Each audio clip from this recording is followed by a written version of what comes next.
जे घडतं ते भल्यासाठी. एक दिवस आंबा कापत असताना अकबराचं बोट कापलं गेलं.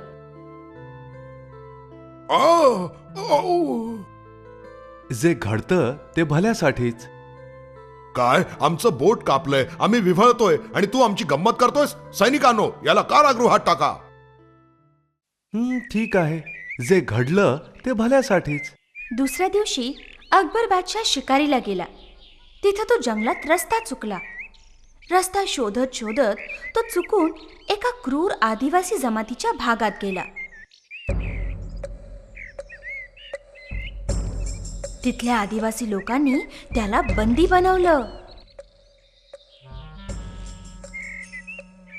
घेऊन या त्याला. आपण आपल्या देवतेला याचा बळी देऊया. सगळ्यांनी अकबराला पकडून एका खांबाला बांधून ठेवलं. अरे थांबा थांबा, हा नको, याचं बोट कापलेलं आहे. आपल्या देवाला अशा प्रकारचा बळी आवडणार नाही.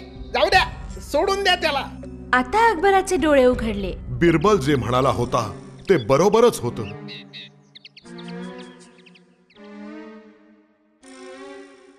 अकबर बादशाह पुन्हा महालात परतला आणि येता क्षणी त्याने बिरबलला कैदेतून सोडण्याचे आदेश दिले.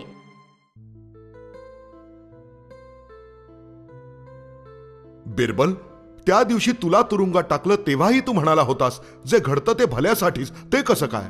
जहापना, जर आपण मला तुरुंगात टाकलं नसतं तर आज मी तुमच्या बरोबर असतो आणि मग आदिवासी लोकांनी तुम्हाला सोडून मला बळी दिलं असतं. तुझं म्हणणं बरोबर आहे बिरबल. जे घडतं ते भल्यासाठीच.